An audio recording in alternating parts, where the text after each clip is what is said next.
Bom dia, Diego. Bom dia. E aí, para quem não te conhece, de forma muito breve, Quem sou eu? quem que é você? Bom, eu sou amigo do Ernesto, sou recrutador há mais de 15 anos já, tenho uma empresa de recrutamento, esse é meu trabalho, né? Faço outras coisas profissionalmente também. Sou pai da Clara, sou casado com a Beatrice, de nadar. Eu falo que eu sou dependente químico da natação, a do 2.000, 2.500 metros por dia, uns dias por semana. Recentemente voltei a desenhar, que era um negócio que eu fazia muito quando era pequeno, até a minha adolescência, ali uns 15, 16, eu parei. Tem um artista, um ilustrador chamado Lourenço Mutarelli, que é um cara muito bom, não sei se você conhece, ele é um Não. ilustrador de história em quadrinho. Recentemente ficou bem conhecido por uma ilustração que ele fez numa edição nova que bombou aí do Metamorfose do Kafka. Ele fez a ilustração que é um desafio desenhar aquele livro, porque aquilo é só imaginação, né? Mas o dele ficou muito bom.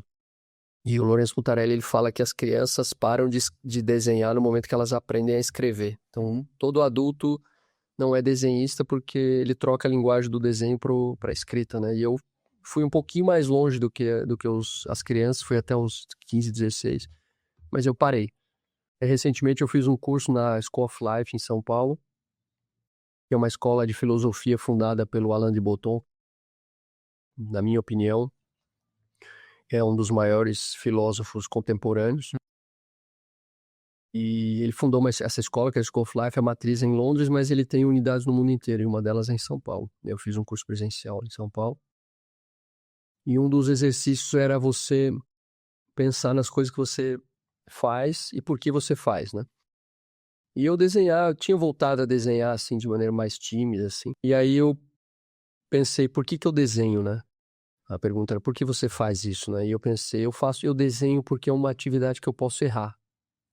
Ó, E eu pensei quantas coisas na vida a gente não faz porque a gente não pode mais errar, né? sim. Porque você não tem coisa que você não pode mais errar, né? Esses dias eu almocei com um executivo, foi vice-presidente de empresa grande, e ele me deu um exemplo, ele falou, tem coisa que eu não posso mais fazer. Ele disse assim, você não pode chegar para tua esposa e falar assim, eu quero me separar.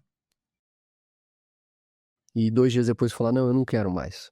Não é que você não possa, até você pode, mas o dano causado é muito grande. Mas quando você tinha 14 anos, você namorava, você falava, eu não quero mais namorar. 2 dias depois você falava, não, eu mudei de ideia. Estava tudo bem.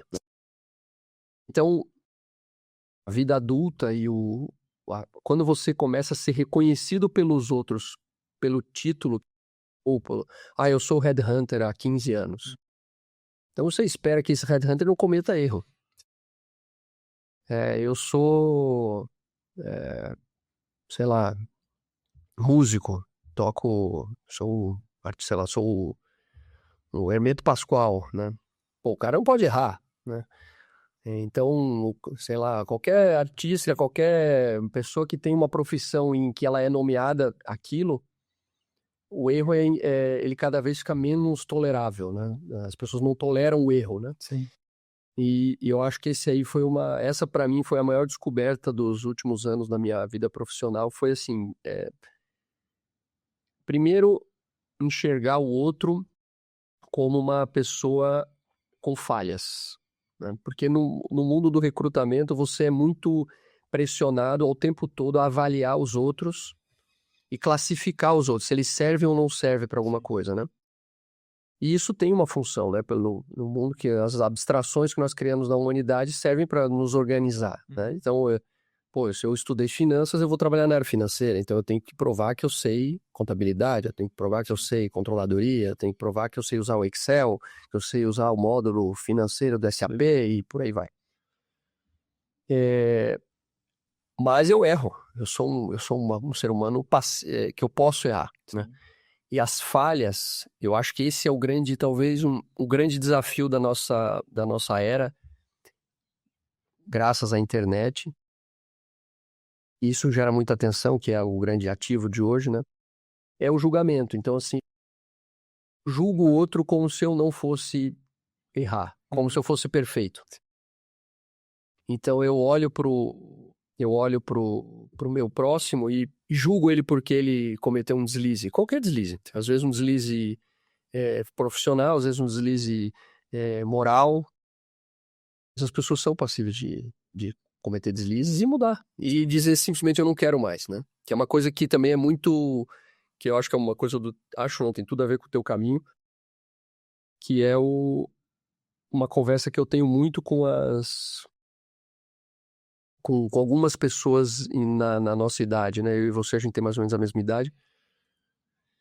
Ali pelos 45, 50, eu vejo muitos homens e mulheres, principalmente homens. Aí tem gente, aí também já veio o rótulo, crise do não sei o quê.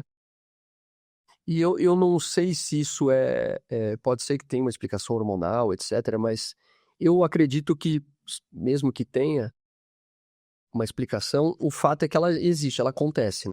Então, assim, às vezes eu vou almoçar com o cara diz pra mim assim, cara, eu não aguento mais fazer o que eu faço.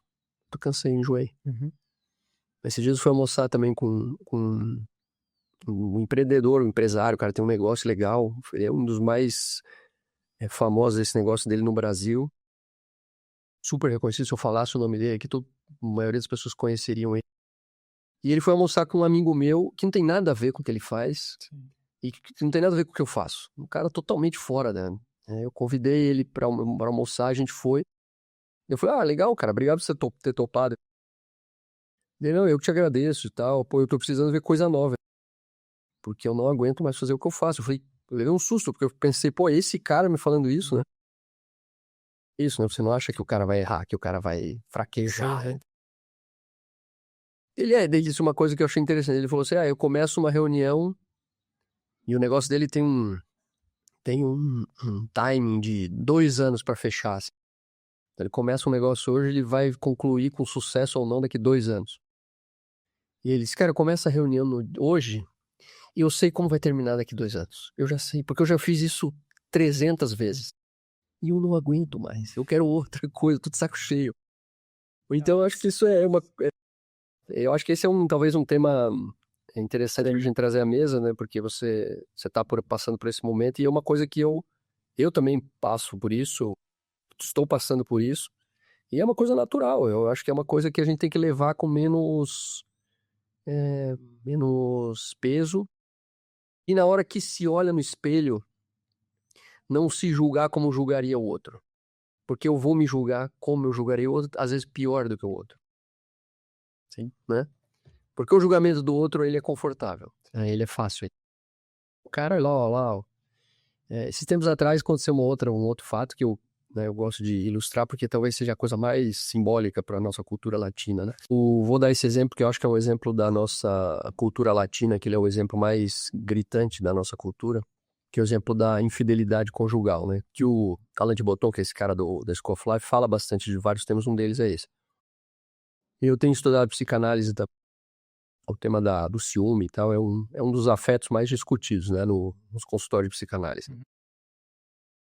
E aí um amigo meu tinha terminado uma relação e ele estava muito chateado porque a ex-namorada, era um namoro, a ex-namorada dele tinha procurado ele para falar para ele que tinha visto, através de uma outra pessoa, que ele tinha trocado mensagens com uma mulher enquanto eles estavam juntos. Uhum. E ela desclassificou ele, né? Chamou ele de tudo que ela podia. Legítimo, né? E aí, ele estava muito mal com isso, porque ele estava se sentindo o próprio crucificado, né? Eu agora, né, eu sou um nada. E aí a provocação que eu fiz com ele foi, cara, você acha que ela, todo o tempo de relação que vocês tiveram, porque foi um namoro longo, ela nunca sentiu atração por outra pessoa? Você acha realmente que isso nunca aconteceu? Aí ele pensou, realmente dói pensar isso. Eu falei, mas então, eu não tô te falando isso pra você, pra justificar o teu sofrimento, o teu ato. O teu ato, ele está errado moralmente e você tem que realmente pensar nele, porque ele tem causas e consequências, né? Mas o que eu quero te dizer é que não se sinta menos humano do que os outros porque você cometeu um erro. E isso serve pra tudo na vida. No momento que eu tô, sei lá, fui demitido. Sí, você se acha o pior dos... Pior ser humano do mundo, porque você falava, todo mundo tem emprego menos eu. Cara, não é verdade, entendeu? Não é verdade. Não é verdade. Sim. Agora eu queria... Obrigado, Diego, pela introdução. Eu queria contar um pouquinho desse novo formato, de primeiro já começar a fazer conteúdo em português, iniciei na minha língua nativa, em espanhol, e poder ter um formato de entrevistas, mas não o típico formato de contar a história da pessoa, que já vejo que tem muito disso, sino trazer uma conversa mais do que realmente a gente está sentindo, um lado mais filosófico, um lado mais de procura interna, e ao mesmo tempo misturar com pragmatismo, com praticidade, são coisas que nos acontecem no dia a dia.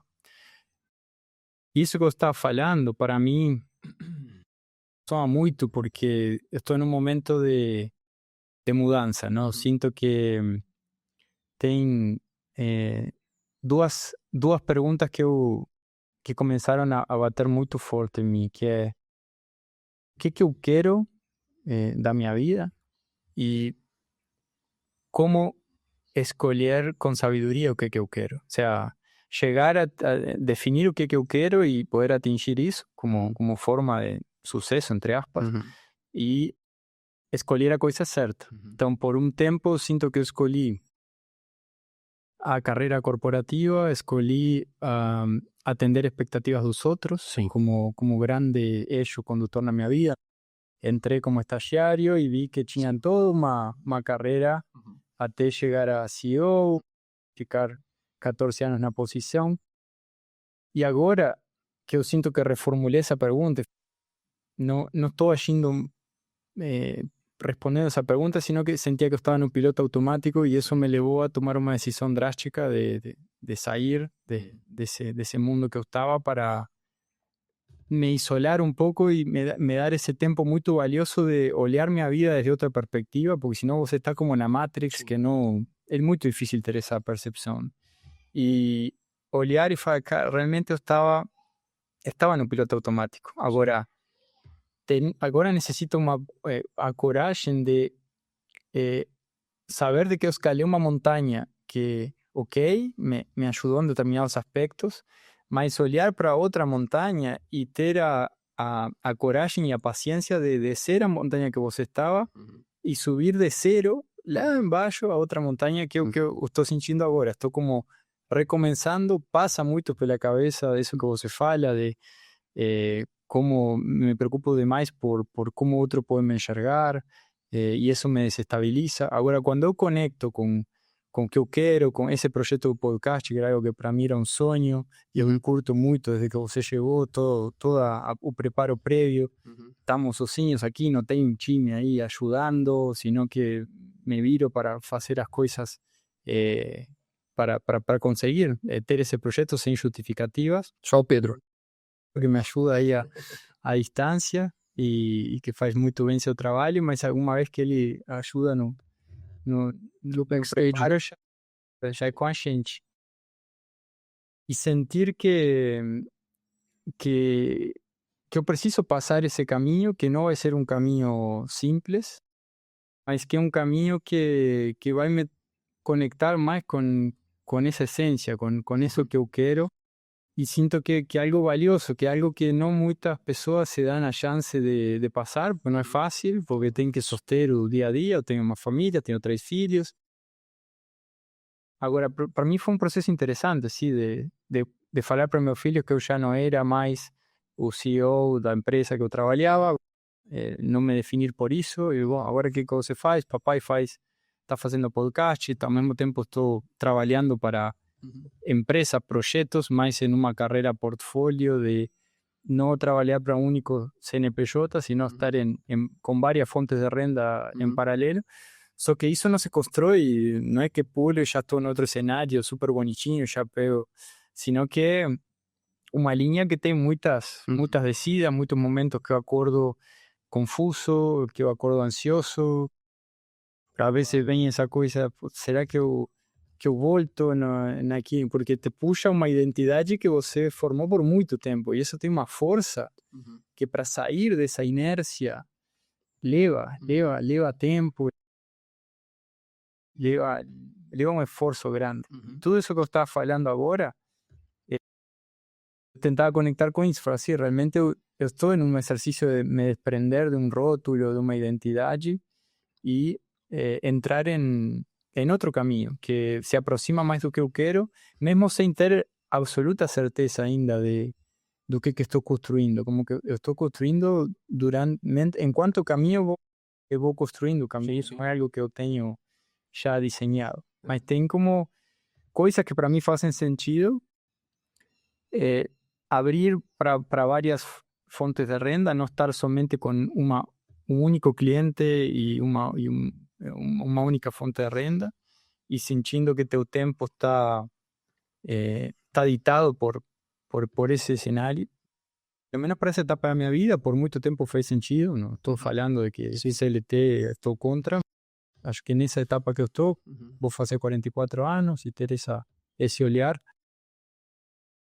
E por outro lado, hoje existe um mundo físico, um mundo digital, onde você consegue chegar a mais pessoas, onde eu tenho uma curiosidade e um caminho de procura por achar uma certa lógica na vida, por responder perguntas, e de compartilhar esse caminho, para mim é algo que me faz sentido, não? Que adiciona valor.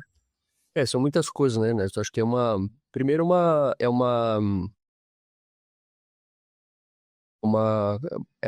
você tem uma coragem acima da média, né? Porque fazer isso exige coragem, primeiro, né? O autoconhecimento é uma tarefa de muita coragem, porque ela é dolorida, né? Sim. Dói muito, né? E é um privilégio ao mesmo tempo, né? Tem muita gente que não vai passar pela vida e não vai conseguir fazer isso por falta de tempo ou de falta de exposição mesmo. Não tem conhecimento disso. Sim. Simplesmente existe, né? E poucos momentos que tem algum contato com o autoconhecimento, o inconsciente acaba se tornando uma coisa pavorosa, porque é assustador você parar com os teus pensamentos do inconsciente sem nenhum apoio, né? E isso gera um monte de problema psicológico, psiquiátrico, enfim. Tanta gente aí a gente vê sofrendo por falta de apoio mesmo. É isso, na verdade. Tem os problemas mesmo clínicos, mas tem as coisas que vêm do contato mesmo com o que está dentro de você, lá no subconsciente, que é a descoberta de Freud, né? Mas, enfim, eu acho que, assim, falando do ponto de vista, talvez da minha experiência profissional, tem algumas coisas que você falou. Você falou assim, você usou um termo, uma coisa bonitinha, né? Um cargo, uma posição bonitinha, né? Então, ela é bonitinha até certo ponto, porque ela é bonitinha para o mundo, né? Mas é o que a gente concebeu, como eu falei, são as abstrações que nós criamos para organizar a nossa sociedade. Por isso ela é bonitinha, porque ela organiza. Mas ela não nos abastece em tudo, então ela é feia pra gente em alguns aspectos, né? Então ela tem problemas. Só apesar de eu ser CEO, um bom salário, ser reconhecido, alguma coisa me incomoda. E isso me incomoda, por ter alguma coisa me incomodando, porque o mundo fala pra você, quem é você pra reclamar? Você não pode reclamar. Olha onde você tá, quem é você pra reclamar? E o sofrimento, ele é inerente ao ser humano, né? Já dizia Buda, falava disso, né? E todo mundo sabe disso, né? O vazio é normal, ele é uma coisa que a gente tem que aprender a se adaptar a ele. E esses dias eu vi um vídeo do Stallone, não sei se você já viu esse vídeo, do Stallone numa entrevista, que ele chora, falando pra uma repórter. Ele teve pais, não sei se os pais dele ainda são vivos, mas ele tava chorando porque ele foi indicado ao Oscar, ou ele ganhou o Oscar, eu não sei. Não sei se com o Rocky ou com outro filme, mas ele chora no momento em que a repórter pergunta alguma coisa pra ele, e ele fala assim pra repórter, o que mais eu tenho que fazer pros meus pais me reconhecerem, me verem? Sim. Pô, eu fui no Oscar e eles não quiseram ir comigo, eles não me deram parabéns, eles não me ligaram. E ali você vê que ele, na verdade, ele não vai ao Oscar por ele vai ao Oscar porque ele quer que que os pais dele digam alguma coisa. Então, assim, não adianta eu ganhar o Oscar se o meu pai não fala nada pra mim, né? Não adianta dar nada, entende? Entendo perfeito e acho que é um ponto super interessante que para mim vem muito também, que é eu estou vivendo a vida que eu quero ou estou projetando a vida que outros esperam de mim. Esse exercício também é difícil. Tem muita expectativa dos pais, Sim. que às vezes é inconsciente, que você não entende e que no final o que teus pais querem, agora que eu sou pai também, é de que você seja feliz. Claro que vão te transmitir medos que eles também tiveram, de você não ter uma estabilidade financeira, mas uma vez que você acha teu caminho, você entende que o jogo é com você mesmo, é contra você mesmo, é se comparar com você, com a versão que você quer ser. E isso sinto que não vivemos con ese eixo, con ese foco, con esa pregunta fundamental. Siento que a vida por por algún lado nos lleva para nos automatizar, executar ciertas tarefas para atender ciertas expectativas, como você falou, existe uma forma de organização social que funciona, que não dá problema, só que estamos aqui para não dar problema ou estamos aqui para achar essa paz interior e essa conexão com, putz, tem uma vida que Sim. faz sentido, né? Sim. É porque essas abstrações todas que o ser humano criou, né? O que eu chamo de abstração, né? A abstração é a religião, o modelo de produção, o capitalismo, o socialismo, psicologia, o direito, o financeiro. Isso são as criações que nós fizemos para tentar entender a natureza e nos organizarmos, não? A engenharia, tudo isso trouxe progresso, né? O problema é que elas também envelhecem, elas também perdem o sentido. Sim. Com o tempo. Nós somos seres imperfeitos, então a gente com o tempo vamos imperfeiçoando essas coisas também. Então isso que você fala, eu sofri muito tempo na minha análise, eu como analisado, tentando achar, e você falou uma coisa que é exatamente o que eu penso, tentando achar a lógica das coisas. Sim. E eu estou ainda sofrendo muito, pois eu descobri que as coisas não têm lógica. E isso é um horror. Sim. Eu estou apavorado com isso. Mas, ao mesmo tempo, as coisas não terem lógica, elas fazem você... Aí volta para aquele primeiro ponto. Fazem você entender que nem tudo é necessário como a gente imagina. Então, você não precisa ser quem você imagina que você é para quem você quer que seja, né? Ou, sei lá, aquilo que você falou do caminho. Eu estou construindo o caminho enquanto eu estou fazendo. Eu inconscientemente, de maneira sem planejar, eu vivi isso desde talvez da minha adolescência ali para sair de casa. O que eu fazia? Eu imaginava um cenário. Eu falava, eu quero estudar numa universidade fora aqui do Nordeste. Eu morava no Nordeste, né? Quero estudar numa universidade fora. Então eu me imaginava naquela universidade. E eu não quero entrar nessa coisa de manifestação, não, segredão, mas eu me imaginava. E aí o que eu fazia? Eu tentava construir um jeito de eu chegar naquilo ali que eu estava pensando. Então, em algum momento, aquilo lá acontecia ou não. Né? Teve várias projeções que eu fiz que eu nem lembro, que provavelmente não aconteceram. Mas algumas aconteceram. E as que aconteceram, hoje eu lembro de um momento que eu pensei nelas a primeira vez. O caminho que você vai construindo até chegar nesse lugar, nessa projeção, para mim, isso é a vida, entendeu? E aí esse caminho não tem lógica, porque você imagina que, eu vou sair daqui, daí eu vou juntar tanto, daí eu vou chegar lá, daí eu vou alugar um apartamento, daí eu vou morar com 3 pessoas. Não, se chega aqui, você vai morar com 10. Os caras são os malas sem alça, a faculdade é muito ruim, você tem que acordar no escuro, tem um monte de coisa que você não pensou. Então, essas partes da idealização e da realidade, então, que eu acho que essa é a graça da vida. Um psicanalistinha, né? Ele faleceu já, que era o Conrado Caligari, não sei se você já ouviu falar nele.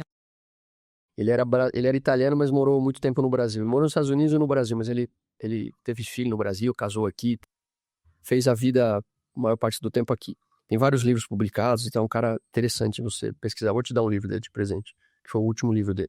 O nome do livro dele é O Sentido da Vida, esse último. É um livro curtinho. E o Contardo fala que ele acha que a felicidade é uma piada de mau gosto. Ele fala, essa história da felicidade é uma piada de mau gosto. Ele fala, entre ter uma vida feliz, uma vida interessante, eu escolho ter uma vida interessante, não uma vida feliz. Porque a felicidade, ela é muito estreita. Se coloca tudo nessa história, o que é felicidade? Ah, felicidade é um filme da Disney, né? Cara, isso não é um filme da Disney. Né? Otra Disney, claro. Y a Disney te coloca um escenário que não é real. Que não é real. O Instagram, o Isso. que a gente vivencia. Exatamente, eu me preocupo para meus filhos também falar.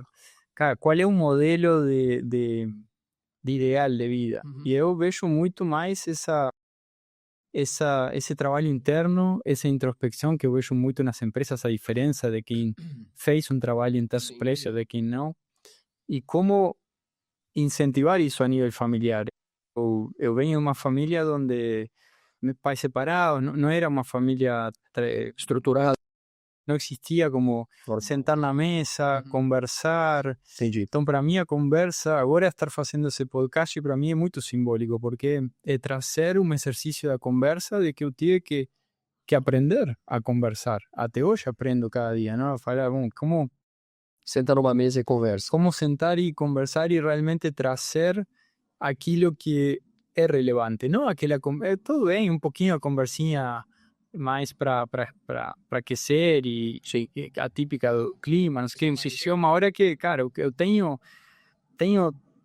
coisas borbulhando, tenho fogos internos, tenho dores internas e gostaria de expor isso, e aí para mim tem uma simbiose, uma conexão de que o outro, o que ressoa, o que outro te traz. E aí, para mim, existe muito crescimento, não? E trazer isso como forma de eixo de família é um exercício complexo, porque hoje tem telas no meio, tem uma coisa de dopamina imediata, e esse exercício de conversar e de trazer o que você realmente está pensando é doloroso, como a gente falou, desse crescimento. Tem dor no meio. Quando você entende que a dor é proporcional depois ao sentimento de conquista, de satisfação, como que tudo muda também, porque imagina viver uma vida sem dores, você fica só deitado no sofá, sem problemas, sem nada que lutar, também não é entediante, ou seja, o que você tem certeza absoluta de tudo que vai acontecer. Lidar com a incerteza é doloroso, se reinvertir, se reformular, e trazer isso para meus filhos é algo que agora estou fazendo com meu filho maior, contando o que estou vivenciando, como estou me sentindo, claro que adaptado a uma criança de 10 anos, me pergunto, ¿se está preocupado porque papai não está indo a trabalhar na empresa, está mais aqui? Não, está super feliz porque estou mais tempo perto dele, mas ao mesmo tempo ele vê que eu estou às vezes preocupado, as coisas estão encaixando um pouco, que não é tudo mágico. Sim, claro. E isso é uma coisa também importante, né, Ernesto? Porque hoje em dia é muito difícil se educar também, porque um fala para você uma coisa, outro fala o contrário, daí outro fala outra coisa. Então é muito difícil. Eu sou da ideia que você tem que mostrar para os seus filhos que você você cuida deles, você tem amor por eles, e você presta atenção no que eles querem, mas ao mesmo tempo você é humano, aquilo que eu falei. Você tem que dizer para a pessoa o que você é. Usar teu filho como psicólogo, sabe? Cuspir, vomitar nele tudo que você tem de pensamento. Isso não, isso eu acho que você não deve fazer com ninguém, nem com o filho, nem com a esposa. Para isso tem psicólogo, tem psicanalista, né?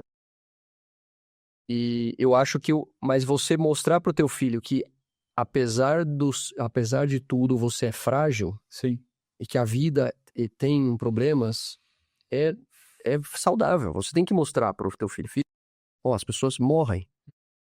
Quantas pessoas eu conheço que tem problema com vivenciar a morte porque os pais não falavam sobre morte, não levavam os filhos no enterro. Pegar teus pais, os meus pais, isso é uma coisa que não sei se no Uruguai era assim, mas no Brasil funcionava assim. Antigamente, quando morria alguém, a pessoa era velada em casa.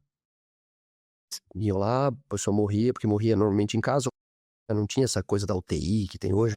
Então a pessoa morria, ia lá para a funerária, colocava num caixão, tratava a pessoa, e esse caixão voltava para casa, E muitas vezes essa pessoa era velada em cima da mesa de jantar. Uhum. Não sei se Não, no Brasil acontecia isso. Então as pessoas iam na sua casa ver o morto. E eu tive um professor de filosofia e de prática religiosa, que foi o Cleverson, na PUC. Também já faleceu. Mas o Cleverson era um cara nota 10. Ele falou que...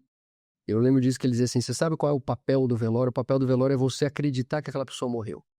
Porque o ser humano, ele precisa ver para materializar a ideia. Então, quando você não vê a pessoa morta, você tem aquele sentimento de, cara, que estranho, parece que esse cara tá vivo ainda. Você não consegue aceitar que ele morreu. Sim. Por quê? Porque você não viu ele morto, você só viu ele vivo. Então, o velório tinha essa coisa, uma tradição muito antiga, né? Milênios, para isso, para você acreditar que a pessoa morreu.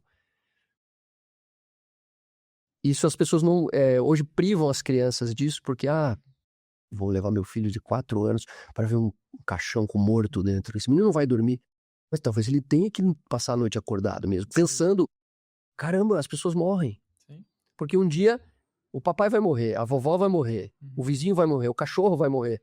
Sim. Que a morte faz parte da vida. Sim. Agora você priva uma criança disso, que você está causando mal. Sim. Esse menino não vai pegar ônibus, esse menino não vai andar na rua, esse menino não vai assistir televisão. Então você começa a criar uma bolha, que aí você chega numa situação que é isso que você falou, eu fiquei até emocionado quando você falou que cara, se eu não exponho a criança a uma situação que é conversar, ela não sabe conversar. Sim. Sim. É simples assim. Sim.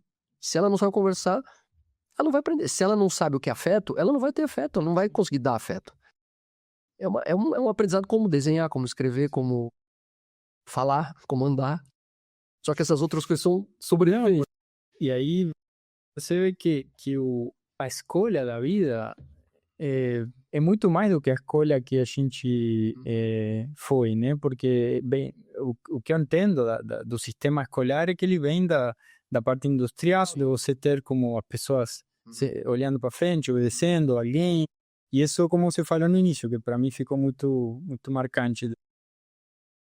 A importância de distinguir ou fazer uma separação entre o que é um sistema para a ordem social do que faz sentido para a minha vida. E aí não estou falando de ir para a anarquia ou de você estar contra. Não, existe um jeito de dizer isso no meio do caminho, claro. Olha, eu tenho Escolhas. essas escolhas e agora para mim a escolha da vida, eu sinto que estou voltando em alguns sentidos ao primeiro ano a reaprender, a desaprender algumas coisas, a aprender outras, a ver paso para agradar o professor ou memorizo as respostas porque preciso ter todas as respostas e eu sinceramente passei meu mundo acadêmico muito memorizando e me dava certo, achei uma forma de que fui reconhecido por isso, mas depois quando saí y comencé a estar en la vida real, vi, preciso desenvolver otras habilidades de saber raciocinar, de saber formular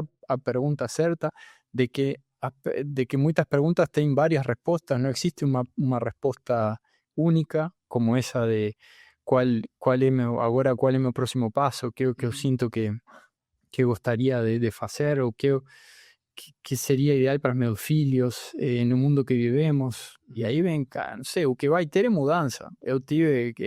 O que para mim funcionou foi que eu mudei de língua, de cultura, de país, na minha casa era constante mudança, não tinha muita estabilidade de criança.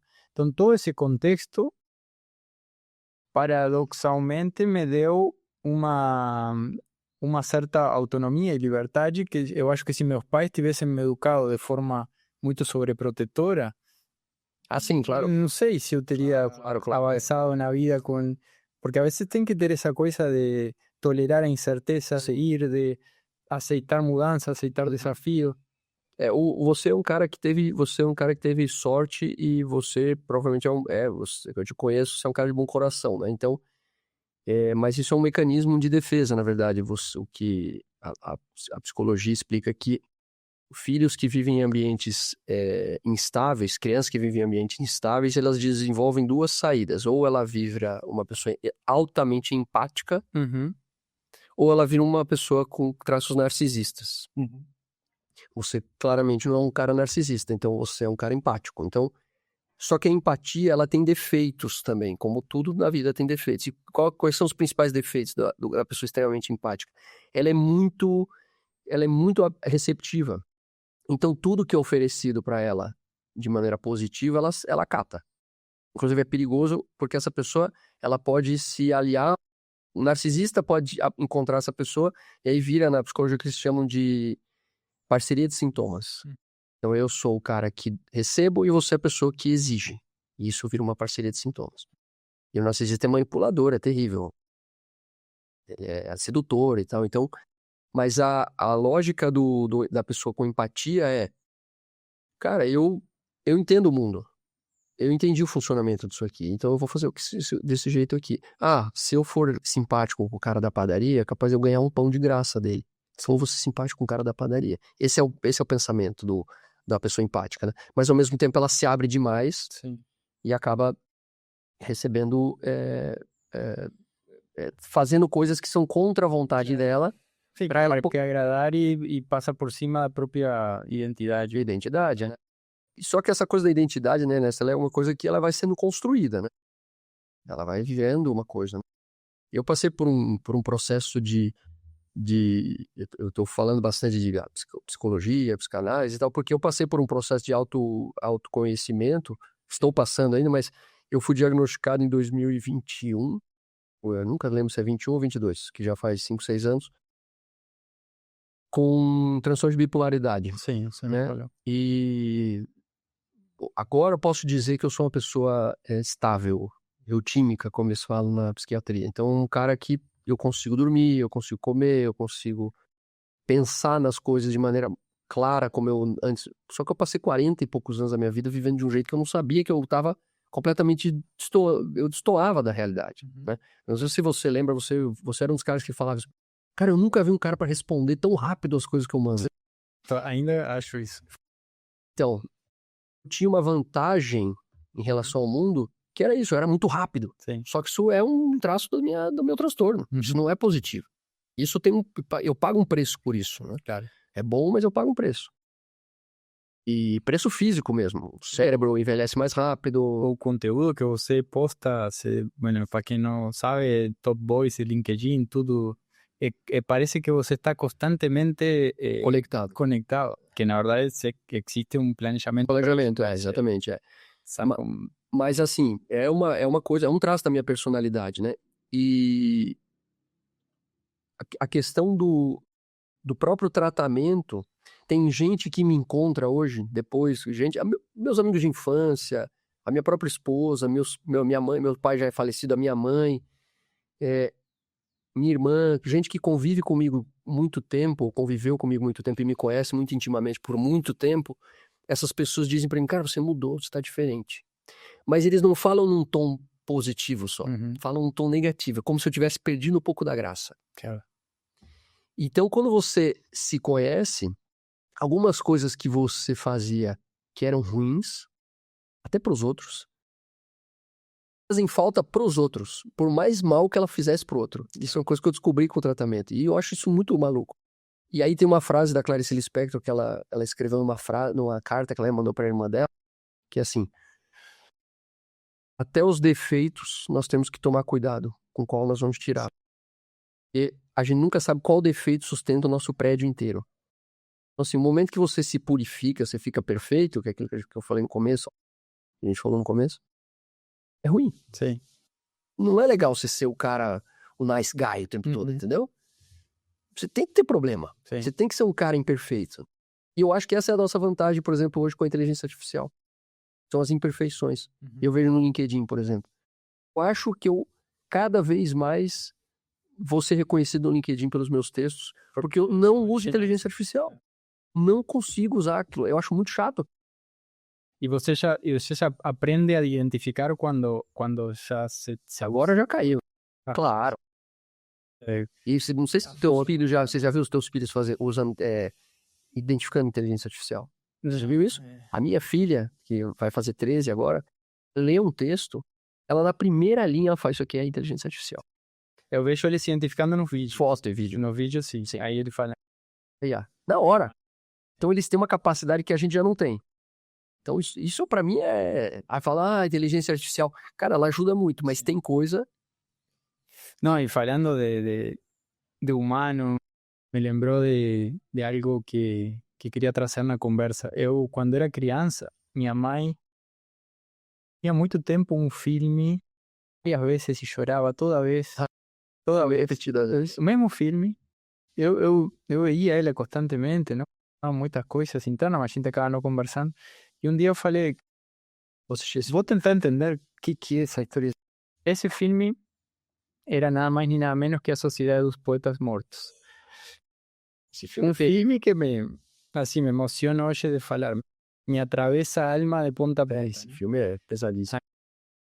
Agora entendo por que ela assistia e chorava cada vez, porque esse filme mexeu a tal ponto comigo que eu sinto que aí tem algo de que eu sinto que você conecta com determinadas mensagens, energias, personagens, e isso vai guiando um pouco tua vida, não? Porque isso, na hora de entrar no mundo corporativo, o personagem de Robin Williams em esse filme, eu sinto que para mim foi um eixo de conduta, de falar, cara, trazer essa coisa da disrupção, de sair um pouco desse sistema do professor querer ensinar literatura ou poesia com uma fórmula matemática. Eu lembro muito bem dessa cena. Aí ele entra, sobe em cima da mesa para os alunos ganhar outra perspectiva, por eles, cria uma conexão, fala para eles aproveitar o dia, em consequência, assim. O filme, sem dar muito spoiler, mas tem consequências dos alunos ir por um lado ou por outro, tem alunos que estão muito focados na figura do pai,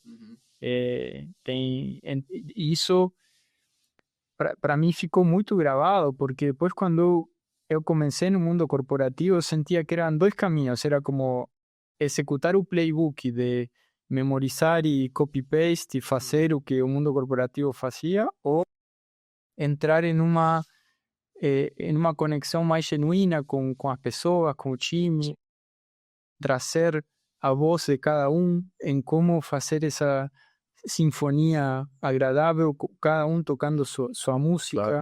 Só que, claro, era um exercício infinitamente mais difícil, mais complexo, que simplesmente você chegar e falar, cara, é isso aqui, eu mando aqui, você faz como eu falo, porque eu mando, sim, e ponto. Que é o jogo, né? E aí era como, cara, então isso leva a você estar disposto a que falem, que abrir o diálogo e que não tudo que você fala seja aceito, a escutar coisas que você no início podem doer, abrir um canal de feedback para que te falem coisas que... Mas tudo isso no final me fez crescer e me fez me retroalimentar. Claro. Então eu sinto que queria trazer isso porque eu sinto que de alguma forma a vida vai te falando com coisas e como você sintoniza, seja um filme, seja uma frase, uma conversa, e você, se teve algo que te fez aumentar a atenção, ou empatia, ou energia, é como a vida falando, vai um pouquinho por aí, que talvez... Sim. Aquele filme ele é super... Ele é um filme bonito, pesadíssimo, né? Você falou não dá spoiler. Acho que é um filme que a maioria das pessoas já deve ter assistido. Aquela cena do menino, acho que é Neil, o personagem que é o que quer ser ator, né? Ele saindo do teatro, super feliz, o pai dele indo lá, levando pra casa, e o menino vai lá e se suicida, né? Uhum. Aquilo ali é uma simbologia tipo, ali tem muitos símbolos, né? A arte, a própria peça que eles encenam, etc. Aí o amigo revoltado porque o pai... Cara, é uma coisa muito louca aquilo ali, né? Então tem muitos símbolos naquele filme. Mas eu me identifico muito naquele filme com a coisa com isso que você falou, com a escolha do caminho, mas ao mesmo tempo, Ernesto, eu acho que ele é muito bonito porque ele mostra a paixão da juventude de uma maneira, se você olhar invertido, porque quem é o vilão daquele filme? O vilão daquele filme é o pai do menino. Mas se você olhar invertido, você pode pensar que o menino, o suicida, também é um vilão. Cara, também não é de todo certo você olhar pros seus pais e falar, cara, dane-se, eu não quero fazer o que vocês estão falando. Calma, cara, calma. Esses dias eu vi um vídeo do Obama falando, uma menina, você já viu esse vídeo? Tem uma menina gritando atrás. Você tem que parar as deportações. Gritando, gritando, gritando, e ele tá tentando falar, e ela não para de gritar, e uma hora ele para, aí os seguranças vão lá, tentam tirar a menina, e falam, não, tira ela, calma, eu quero conversar. Não quero que ela pare de falar, eu quero falar. Daí ele fala, existe o caminho fácil, que é eu dizer pra você sair daqui, tem um outro caminho fácil, que eu vou dizer pra você, concordo com você, eu vou fazer isso, eu prometo pra você uma coisa que eu não posso cumprir. E o terceiro caminho fácil é eu gritar junto com você, e falar, sim, eu vou parar as deportações, e eu vou te dizer, eu não vou fazer nenhum dos três. O caminho difícil eu entendo a sua paixão, você é jovem, você tá defendendo o interesse da sua família, você tem o direito de fazer isso, e eu vou te apoiar, mas eu não consigo fazer do jeito que você quer. Existe um caminho difícil que é o da democracia. Eu preciso ir no Congresso, eu preciso conversar com os deputados, preciso conversar com os senadores, explicar o teu caso, e aí, quem sabe, daqui a um tempo, a gente consiga resolver. Isso é a democracia. Não adianta eu querer resolver tudo com paixão, entendeu? Sim. Porque se você resolve tudo com paixão, aí é o que você estava falando das escolhas. Você não faz escolhas, você vive através dos teus sentimentos. É só eu sinto e faço, sinto e faço, eu sinto e executo. Aí a gente vira animal. Isso é irracionalidade. Aí a gente sai totalmente das abstrações e vive num mundo paralelo. Você deve ter amigo que vive assim. Eu tenho amigos de infância e o cara... Eu acho o máximo o cara conseguir dormir à noite sem saber o que ele vai ter dinheiro para comer no outro dia. Eu acho incrível. Eu não consigo. Sim. Não é meu, não é meu, eu não consigo pensar. Né? Estou preocupado com a minha aposentadoria e o cara não tá preocupado com a comida de amanhã. Sim. São pessoas completamente diferentes, né? Não, mas eu não acho que questiona quem tá certo, quem tá errado, mas eu também, eu tenho um peso de responsabilidade de prover na minha família, e por isso para mim a escolha que eu fiz foi o dobro de mais difícil por isso, por ser a fonte de renda e dar esse passo. Um ponto que ficou no que eu estava falando agora é como, voltando a essa cena que você relatou do filme, é como a luta entre eu viver a vida que quero viver, que eu sinto, e apesar de decepcionar até meu próprio pai, que talvez é uma figura mais marcante que você tem na vida, quanto que você está disposto a lutar por isso e não se anular, porque tem várias formas de se anular. Exatamente. Filme é uma forma do que acontece no filme, mas também existe outra forma que não é tirando tua vida. Você acaba se anulando porque você acaba se entregando a um piloto automático, ou você acaba indo por uma profissão que Sim. você não internamente não curte. Vive toda a tua vida agradando a teu pai, tua mãe, ou quem for que você está agradando, e daí chega ao final, você olha para trás e fala, cara, No que eu fiz, né? que eu fiz? E aí tem uma frase de, não sei se é Tolstói, não morrer com a música dentro de você ainda. E isso para mim é outra frase que ficou muito gravada. Não,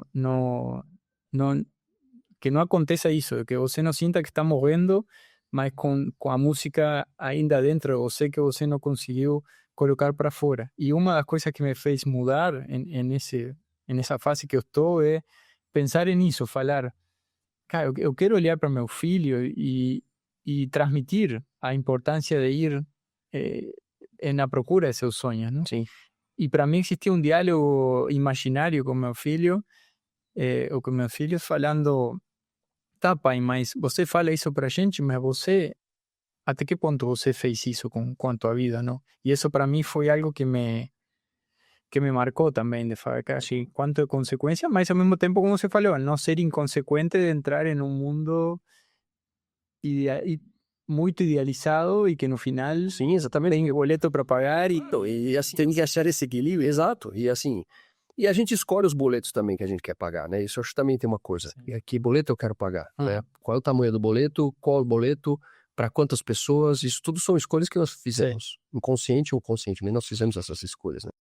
Então eu acho que o ponto também é, cara, e voltando para o filme lá, existe um meio do caminho. Pô, o cara ou ele era ator ou ele morria. Pô, cara, calma, Sim. entendeu? Calma, bicho. Não é assim, entendeu? Daí você pode analisar, os pais não deram espaço, era uma outra época, mas assim, Não, reverter o medo do pai. Em isso, certo aspecto, lutar até um ponto de... Tem o The Diary of a CEO, podcast bem famoso, Steve, claro. Ele, quando começou, a mãe dele, que veio da África e fez todo um perrengue para chegar, não falhou com ele por 2 anos, quando ele começou o podcast. Hoje é o do podcast mais... mas com todo mundo. A parte financeira está... Claro. Ele, para não sei quantas gerações, está resolvida. Então, a mãe, na verdade, o que ele fala é que existia um medo da mãe, uma forma de expressar amor, de que ele não passe o sofrimento que a mãe passou. Uma vez que a mãe entendeu que isso já não era mais um problema, mudou e a relação se resolveu. Não ter esse cuidado de quando você está entendendo as expectativas do outro, o que está atrás dessa expectativa? Está um medo por trás ou realmente está um sentimento de realização? É porque, como voltando aos termos psicanalíticos, existe um gozo em agradar o outro. Sim. E ele é válido. Ele é prazeroso, é legal. E faz parte da natureza, claro, não? Se você não agrada, você não faz parte da tribo, você morre sozinho. Quando você dá um presente para uma pessoa, na minha opinião, a parte mais legal é você ver o outro feliz com o presente. Certo? Mais do que o outro ter o que você deu para ele, é você ver a pessoa feliz com você ter entendido ela. Pô, esse cara me conhece, olha o presente que ele me deu. Realmente é um presente que, pô, faz diferença na minha vida, é legal. Isso é agradar o outro. Eu tô fazendo aquilo não por mim. Eu tô fazendo porque eu quero me realizar, porque eu sou altruísta. Não. Eu tô fazendo isso porque eu quero que o outro ache legal e eu vou sentir um prazer. Tanto que falam que é o prazer mais... que gera mais dopamina no cérebro, etc. É quando você faz alguma coisa, você faz uma bondade espontânea, né? Sim. Você já viu aqueles experimentos que os caras fazem nos Estados Unidos? O cara fala, paga o lanche do cara do carro de trás. Daí eles medem o nível de hormônio no corpo. E realmente o cérebro ilumina e tal, naquelas coisas que eles fazem. E eu acho que isso é válido totalmente, não tem problema nenhum nisso. O problema é quando você se violenta só pelo outro. Aí é o problema. Eu estou infeliz, não quero mais fazer isso. E eu só faço pelo outro porque eu quero o tempo todo a faixa de Mr. Nice Guy. Porque tem horas que você tem que carregar um peso insatisfeito e infeliz, não tem o que fazer. É o que você falou, tem o boleto, cara. Não queria estar aqui, não gostaria de estar aqui nesse trem lotado, mas, cara, eu vou ter que carregar esse fardo aqui, porque é o que me deram. Sim. Eu vou carregar essa cruz. Mas é interessante esse ponto, e a gente compartilhou algum conteúdo nesse sentido, você ser um pouquinho mais minimalista enquanto a tua vida, sem que isso queira ou represente um retroagir também, não? De entender, faz sentido ter um determinado orçamento familiar para algumas coisas. Por exemplo, esses dias eu fui a acampar com meus filhos e sinto que tivemos uma conexão muito maior do que estar em um hotel legal, que também curtimos em seu momento. Eu acho que por isso eu volto ao eixo do que você quer para a tua família. Se o eixo é conversa, realmente estar presente, que para mim, eu não estou falando aqui desde uma sabedoria que eu já estou nesse nível, para mim é uma luta constante, também luto contra a tela, contra estar excessivamente conectado, mas o acampamento te força, se você vai numa área que não tem muita conexão, assim, você acaba se forçando a desligar e vai criando umas conexões e vai percebendo de que teus filhos brigam menos, están más en contacto con la naturaleza y diferente, tal vez si está en un lugar que cimento, fechado, tem mais briga ou tontela. Você sabe, eu vejo esse fenômeno acontecendo, eu tenho uma chácara, né, em Campina Grande do Sul ali, e eu vejo esse fenômeno acontecer nos churrascos que a gente faz lá, festa, churrasco e tal. Quando chegam as crianças menores, vão para as mães, e o que elas pedem? O celular, porque não tem nada para fazer. Porque não tem pula-pula, porque não tem escorregador, porque não tem isso, porque não tem aquilo, porque que lugar chato. E ali o celular também não pega muito bem. Então o celular também não vai ajudar. E aí, isso dura 40 minutos, 45 minutos, eu percebo. Já percebi que é esse o timing. 40, 45 minutos, até para os adultos. Daqui a 45 minutos, cara, tô com pá, com rastelo, cavando, puxa. E criança de tudo que é idade, assim. Esses dias eu vi um negócio lá que eu falei, cara, que coisa louca. Era um menino que nunca tinha visto fogo ao vivo. Você tem noção disso, cara? O menino tinha 9 anos, ele nunca tinha visto fogo ao vivo. Mora em apartamento, não sei. E, né, ele tava na frente da fogueira, assim. Ele ficou olhando aquilo, sei lá, meia hora, assim, cantado, assim. Sabe? O pai dele morrendo de medo que eu falei, cara, ele não vai se jogar no fogo, pode ficar tranquilo, ele não é maluco. Ele tá abismado com o negócio que é. Daí ele jogava folha, daí a folha pegava fogo. Sei. Imagina, 9 anos, não é um bebezinho, né? Então, cara, eu acho que isso que você tá falando é... O minimalismo, na verdade, ele é um luxo hoje, né? Ele é uma coisa... Porque a gente tá cercado por cidade, a gente não tem... Pra você conseguir chegar nisso, custa, leva tempo. Não é fácil, sabe? É difícil você fazer isso. E a gente sofre no minimalismo. O minimalismo não é uma coisa que... Eu lembro quando eu era pequeno, que eu ia meu avô tinha uma fazenda, chegava na fazenda do meu avô lá, aí dizia assim, não tem Coca-Cola, acabou Coca-Cola. Não tinha como comprar Coca-Cola, porque se você for comprar Coca-Cola, você tinha que dirigir 2 horas e meia. Certo. O sea, o próprio sistema Não, você te tá... isolava. Acabou, você não vai tomar Porque Coca-Cola. no final é melhor. É melhor. E ele fazia de propósito, óbvio, né? Ele comprava uma garrafa pra acabar e a gente não tomar mais Coca-Cola. Daí ele falava assim, eu lembro que ele brincava assim, vocês podem tomar quanta Coca-Cola vocês quiserem. Aí a gente só acabava aquela Coca-Cola. A gente quer mais. Putz, acabou, não tem mais. E aí? Não dá. Agora é 2 horas e meia de carro pra comprar uma Coca-Cola. E não tem, ninguém vai tomar. E aí você toma outra coisa, né? Sim. E no fim você descobre que não é legal tomar mais. Un punto importante es cuánto el propio ambiente nos condiciona y la importancia de cuidar de ese ambiente, ¿no? La comida que comemos, cómo, y que cuanto más experto en la naturaleza a gente está, mejor a gente vive, se desconecta. Obviamente que a gente no estoy hablando de extremos, estamos también en un mundo civilizado, es legal estar tiempo en la ciudad y interagir con personas, trabalhar juntos. Mas ter esses momentos, eu cada vez estou valorizando. A natureza cara. E a natureza te traz muito simbolismo também, muito aprendizado o ato de semear, de esperar para colher, que não é tudo, não é que vai ser maior, a semente desce na hora e puxa, você não pode acelerar o processo. Exatamente. As raízes precisam estar bem assentadas para uma árvore crescer forte e tudo isso, para mim, transmite também. Sim. E a natureza dá nem pra você, né? Isso que é legal, eu acho muito legal. E agradecer, porque a natureza só dá. Geralmente você não vê a natureza pedindo muita coisa. Vai, cresce, está aí. E algo que me acontece no meu dia a dia hoje é conectar com poder conectar com esse agradecimento, de estar muito focado também em dar, em não ter tanta expectativa, estar recebendo o tempo inteiro, de focar em proyecto como ese, por ejemplo, que me más a vontade de transmitir ideas y intentar ayudar a otros que puedan estar ahí, escuten algo que, así como acontece conmigo, escuto un podcast y una idea que me liga una otra idea y ahí eso me conecta. Sí. Y no hacer eso porque esperando, voy a tener algún... 1000 seguidores. No, ya sé que no va a ser así. A tus mejores podcasts tienen un plató que é o filtro da maioria que desiste no caminho porque não tem essa coisa imediata. E é algo que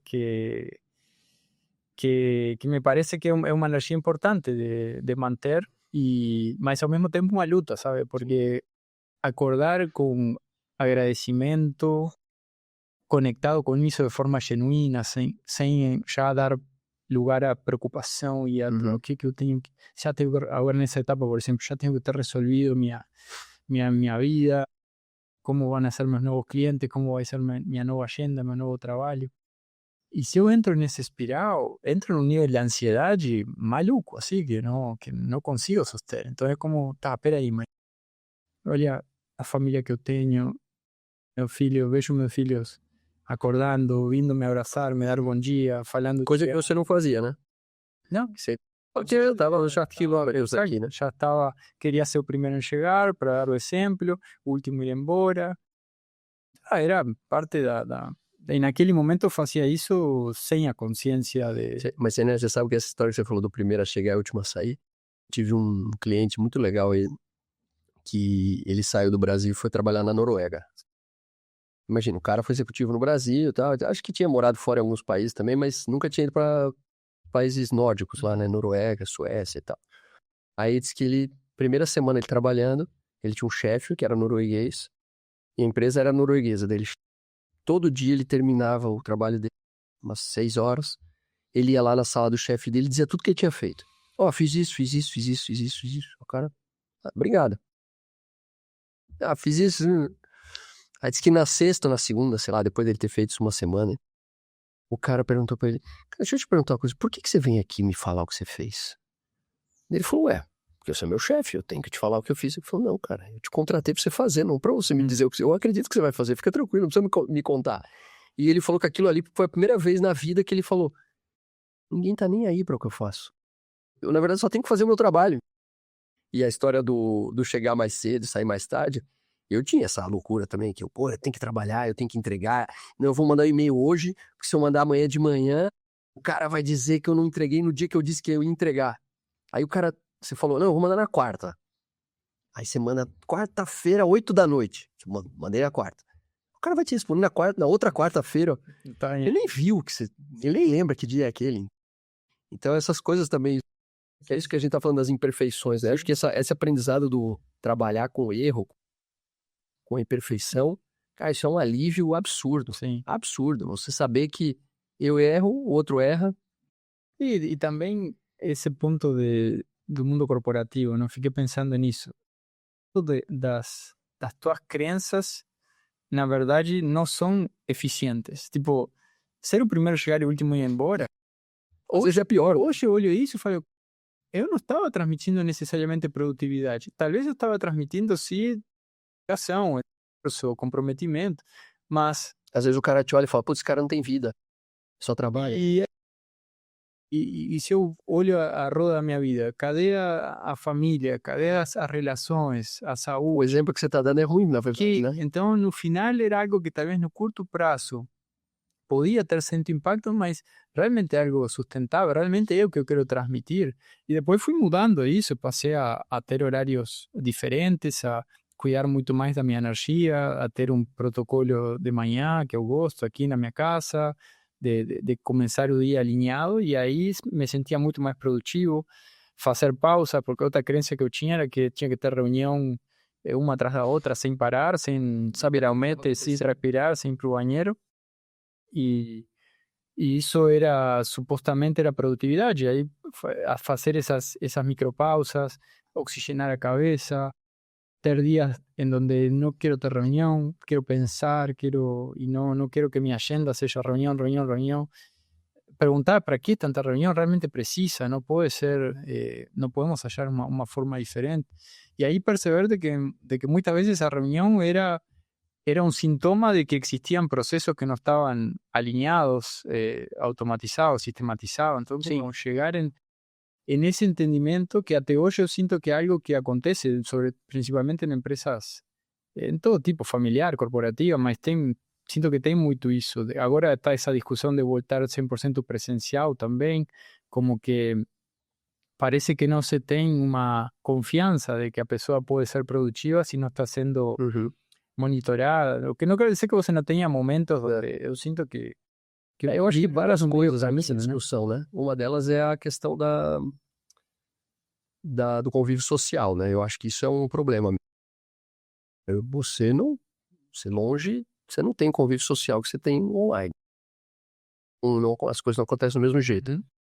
As meninas aí. Sim, minhas filhas, para quem não vê, minhas filhas estão aí assistindo. Eu acho que esse é um ponto, sabe? O Jamie Dimon lá, o presidente do JP Morgan, ficou famoso esses dias. Aí apareceu um monte de gente que não conhecia ele. Ele é um cara polêmico e tal. Eu acho que ele veste essa máscara. Ficou famoso com essas frases polêmicas. E aí esses dias ele fez uma fala aí dizendo, Quem não aparece no banco não cresce, ele disse. Mas depois ele explicou o que ele quer dizer assim, ou a pessoa convive com os outros e aprende a conviver, aprende a certas coisas, ou não. Eu lembro que eu tinha um chefe na PwC que ele falava pra mim, cara, quem não toma café não sabe o que tá acontecendo na empresa. Ele pra mim, ele falou, antigamente era o cigarro, agora é o café. Menos pior, né? Sí. Porque eu lembro que eu cheguei pra trabalhar e falei assim, não, não tomo café. Daí ele escutou aqui e não falou nada.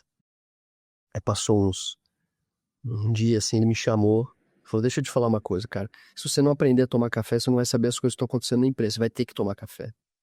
Cara, você vai ter que tomar. Sí. Aprenda. Gostando ou não, aprenda.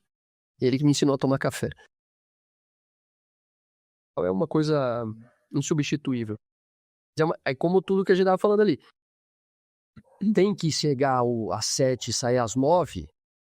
Ou tem que ser tudo em casa? Calma, pô, dá pra fazer Exacto. dá pra fazer no meio, cara, calma. Essa radicalização das opiniões que eu acho que é um mal absurdo. Y también tem diferentes realidades. Tem pessoas que não têm, talvez, na sua casa um ambiente propício para trabalhar, então tem que considerar isso. Tem pessoas que Isso não tem. Você tocou num ponto que eu podem ir a um café, podem, mas não sempre isso é uma opção. Então, saber respeitar a individualidade de cada um, que vai ter gente que talvez precisa estar os 5 dias presenciais aí. sim. Mas também tem gente que funciona com um equilíbrio entre um espaço mais criativo, em donde eu consiga estar um pouco mais isolado, refletindo, sobre todo posições de alta liderança, estratégicas, em donde são normalmente poucas decisões muito importantes que você tem que tomar, tem que ter uma capacidade de oxigenar e pensar. Senti uma mudança forte nesse sentido, ou reservar espaços para o time para fazer off-site, fora da empresa, um ambiente mais natural, falar mais das emoções, de como nos estamos sentindo e como isso vai construindo uma conexão que também remoto não, você não pode construir isso da mesma forma, né? Mas, mas esse ponto en ese mundo que a gente vive hoje corporativo, no sé cómo es tu experiencia en eso de qué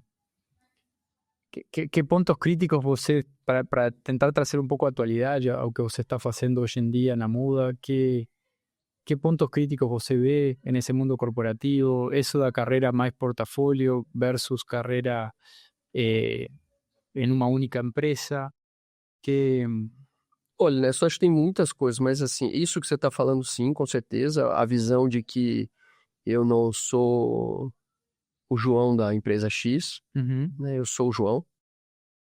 E uma visão também de que o meu conhecimento, ele é importante, mas ele não faz tudo por mim. Porque tem algumas fases, né, eu acho que na carreira ali. Você no começo, você tem que ter potencial. Ali o cara, quando é universitário, tá saindo do curso técnico universitário ali, ele tem que ter potencial, ele tem que ser um cara com vontade de aprender, com dinamismo, proatividade, etc. Beleza, aí ele engatou no mundo corporativo, né? A partir dali, quando ele começa a ir para posições mais como especialista, vai para uma gestão, etc., até quase uma diretoria, o que sustenta ele é o conhecimento técnico. O cara sabe trabalhar, ele é bom, ele resolve, é um vendedor que bate meta, é um financeiro que apresenta o report perfeito. E aí a gente pode, né, falar de várias aqui. Comprador que negocia bem, etc. Sim. Só que depois de uma certa idade, em um certo ponto, ou você vai para uma carreira em Y, ou você vai crescer para uma diretoria, uma vice-presidência, um C-level, ou um conselho, ou fazer carreiras como essa que você está de portfólio, como você está falando. As pessoas não te reconhecem mais pelo conhecimento técnico que você tem. Aí você vai ser contratado e reconhecido pela tua maturidade, a forma como você lida com o problema, a maneira como você lida com uma demissão, por exemplo. Eu tô com uma situação que aconteceu recentemente numa empresa, e assim, a diretora não tem capacidade para suportar demissões. É um problema. Quarta vez que acontece isso e é um problema. como a gente resolve isso? Não tem como a empresa resolver isso. É uma coisa dela, ela tem que procurar ajuda, entendeu? Então, a empresa pode proporcionar isso? Claro que pode, mas é dela. Então, é uma coisa que com 50, 55, se espera de um adulto, como agora está na moda, de um adulto funcional. Um adulto funcional com 50, 55, no mundo corporativo ou fora do mundo corporativo, tem que saber lidar com coisas como uma demissão, como falta de recurso. Ele é o piloto do barco. Ele tem que tranquilizar os marinheiros. Ele é o comandante. Se ele não tranquilizar, o barco afunda. Entende? Que aí entra a escolha da vida, você ter feito um trabalho interno. Exatamente. Né? E eu vejo muita gente presa no conhecimento e muito pior, presa no cargo. Aí é pior ainda. Porque o cara fala assim, não, mas eu sou gerente sênior aqui nessa empresa há 25 anos, cara. Você acha que eu não sou bom? Cara, eu acho que não. Pelo jeito. Ficou num quadradinho. Pelo jeito você não é bom. Você é bom nisso aqui. Agora, no que estão te dizendo que você precisa ser bom, você não tá olhando e tá gritando na sua vida. E aí você vai olhar os outros aspectos da vida pessoal dele. É assim, se isso pudesse ser feito, né? O que a sua esposa acha de bom? Realmente ela acha que eu não dou atenção pros meus filhos. Então, João, é isso aí. É isso aí que tá faltando. Ah, mas eu achei que se eu fizesse um MBA em Harvard ia resolver. Não, cara, MBA em Harvard não resolve o problema com o filho. De jeito piora o problema com o filho. Se afunda. Só que o mundo fala pra gente que resolve. O Instagram fala que resolve. A rede social fala que é maravilhoso você ir lá com diploma. Claro que é legal ir pra Harvard. Ninguém tá dizendo que não é. Quem não quer? Mas não resolve esse tipo de problema. São coisas separadas, né? Então, eu acho que esse é um ponto crítico. Autoconhecimento, e cada vez mais isso vai pesar. Porque é isso que vai sobrar do ser humano nos negócios. Uhum. Capacidade cognitiva, resolução de problema. O resto todo, a parte burocrática, essa a gente vai realmente ter que se acostumar com a inteligência artificial, porque os caras vão engolir. Isso já estão engolindo. Tem um pedaço do recrutamento que há 20 anos você tinha salas cheias de gente. Se eu contar pra você que você fala, não é possível que tinha um cara assim. Só pra te dar um exemplo, existia na empresa que eu trabalhava uma área chamada Loading. Loading era o seguinte, chegava um papel, Os currículos em papel, fazia input a pessoa digitava aquilo no sistema. Cara, eu não tô falando de 50, eu tô falando de 2008. 15 anos. Então é uma loucura.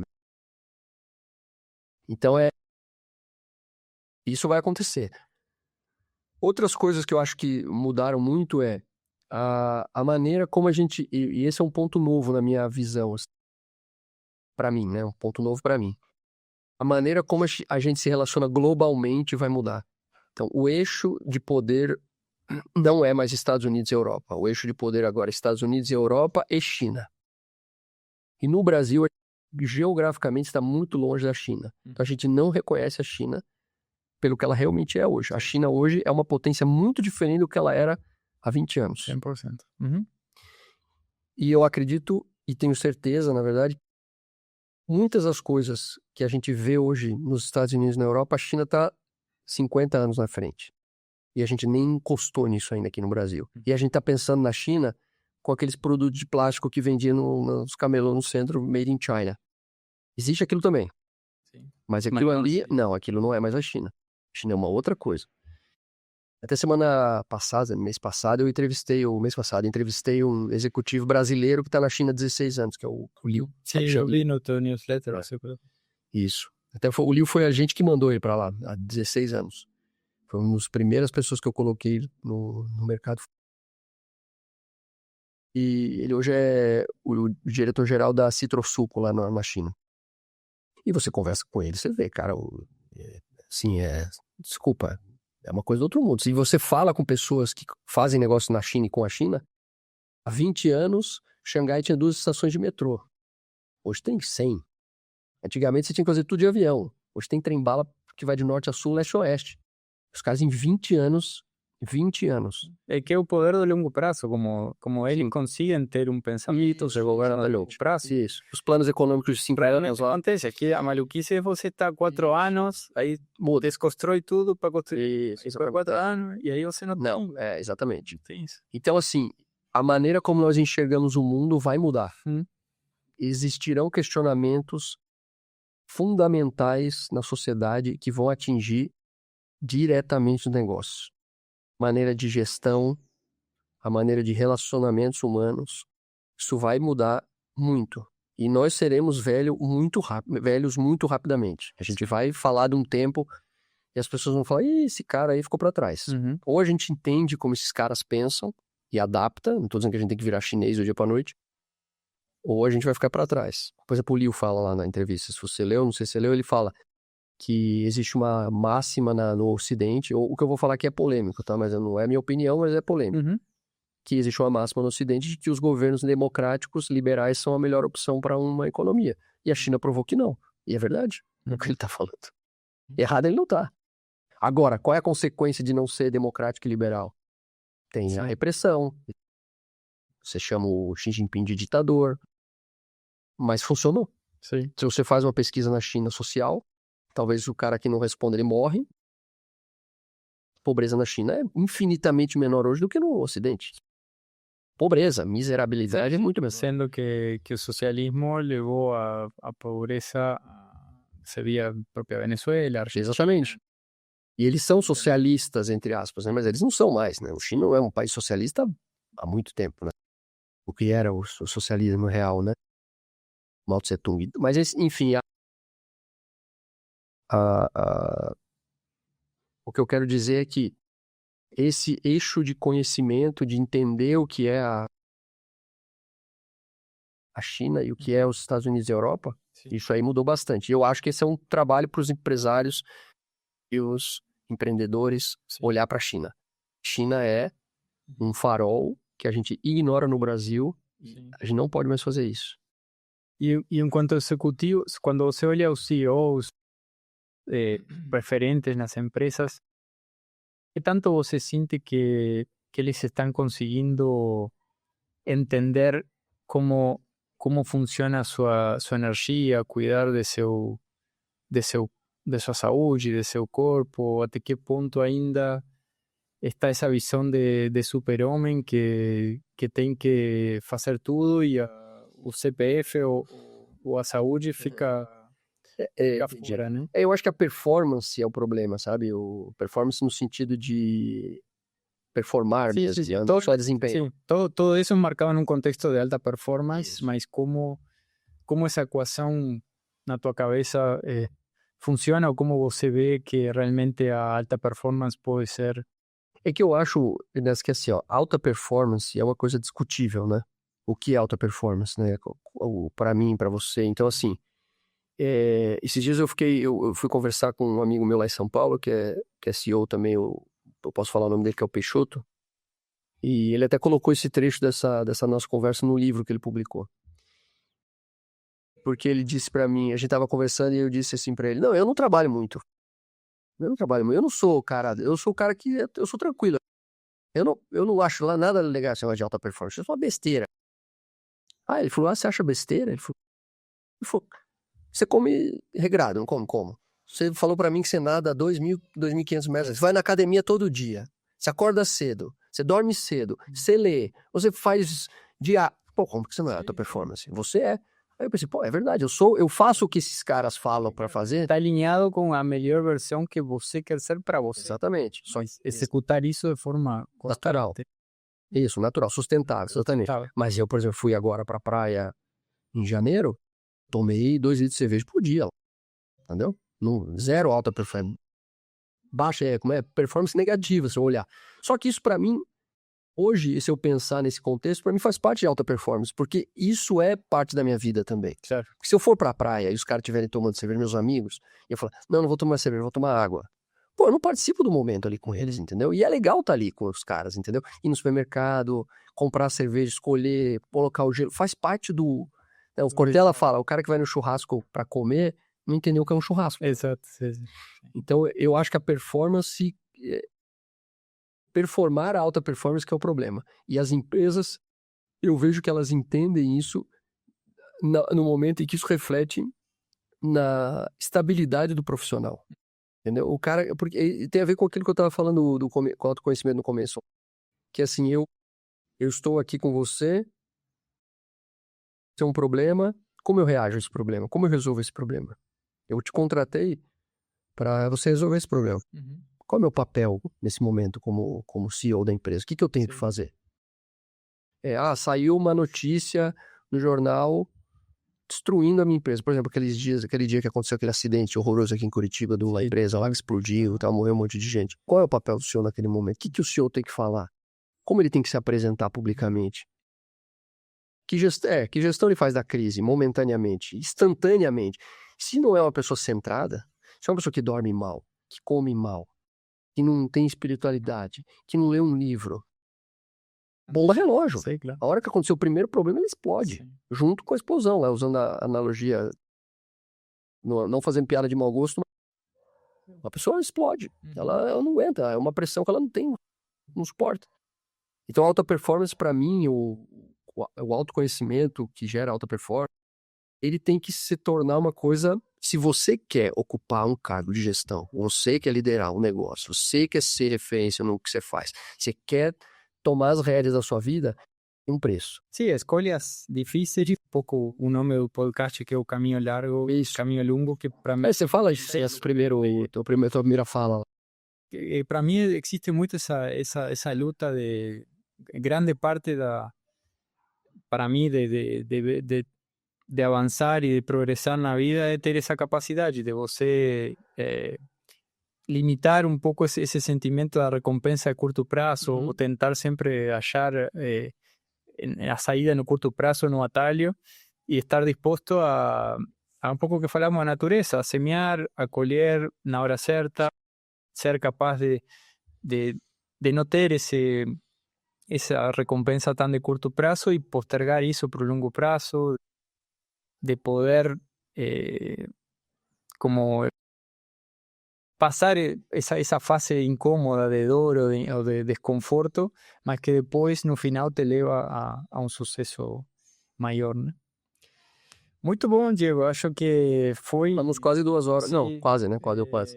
Foi uma conversa muito interessante. Para mim, isso eu ia falar, para mim o lindo é realmente um papo aberto, como se a gente estivesse falando sem a câmera. Essa era um pouco a proposta, trazer essa conversa com coisas que a gente está sentindo mais no dia a dia, no nosso corpo, inquietudes que estão mais a flor de pele, e não tanto, talvez, aquele padrão mais tradicional, mas gostei muito disso. Tem a ver com o convidado também, de ter essa abertura, de ter essa capacidade de ir por vários eixos de conversa e não estar talvez tan limitados a uma área muito específica, e a partir de aí poder ajudar a outros a esclarecer seus caminhos, a talvez se fazer perguntas que não estão se fazendo, a que uma frase já mude algum comportamento ou alguma ação, ou que abra uma porta que talvez... Do lado, né? Deixa eu fazendo uma brincadeira, o tio do Homem-Aranha falava pra ele que um grande poder impõe uma grande responsabilidade. Sim, sim. Então, eu lembro quando eu comecei a escrever no LinkedIn lá, que começou a bombar minhas coisas e tal. Quando eu ganhei o negócio da Top Voice. O Mark Will, que é meu amigo lá, que também é Top Voice e tal. Cara, talvez legal pra você convidar pra vir aqui. O Mark falou pra mim, vou te falar, o Mark é palhaço, quem não conhece ele acha que ele é sério, mas ele é um palhaço. Daí ele falou pra mim assim, Diego, como diria o grande filósofo, tio do Peter Parker. Eu falei, quem é esse cara? O tio do Homem-Aranha. Um grande poder impõe uma grande responsabilidade, né? Então, quando você tá falando assim, é aquela história do começo, né? Não é que a gente não pode errar. Mas tem coisas que a gente tem que tomar muito cuidado, porque se você fala uma coisa, as pessoas estão escutando ali, né? Como uma referência. Eu, na minha área, sem falsa modéstia, virei uma referência, não? Então eu tenho que carregar essa responsabilidade. Eu sei que o que eu falo, muitas pessoas levam muito a sério. Então eu tomo muito cuidado no que eu falo. Tento não ir para esse lado da solução mágica, do guru. 3 passos para você ficar milionário. Eu tenho muito cuidado para não cair nessa armadilha, porque é fácil, viu? Sim. É fácil, é muito simples. Mas que bom, cara. Eu fico feliz de ter sido o primeiro convidado, fico orgulhoso, honrado. Espero que seja um caminho largo para frente também. Sim. E que você tenha muitos convidados bacanas, vou acompanhar. Se quiser sugestões também. Sim, vou te pedir, sim. Depois posso te mandar também os links das coisas que a gente falou aqui, que eu lembro de cabeça, algumas coisas do Scoff Live. Isso, aí a gente deixa no vídeo, na descrição. É isso, que as pessoas quiserem acessar e ver o que tá lá. Tá bom? Pois valeu, cara. Obrigado. Obrigado, pessoal. Obrigado por acompanhar. Se gostaram, por favor, curtam, compartilhem, como se fala habitualmente, para que essa mensagem possa chegar a mais pessoas. Se tem alguma pessoa que sentem que pode se sentir identificada ou pode ser de ajuda essa conversa, por favor, fica, como falamos agora, a responsabilidade de compartilhar e de fazer que as mensagens cheguem à pessoa certa. Valeu, obrigado.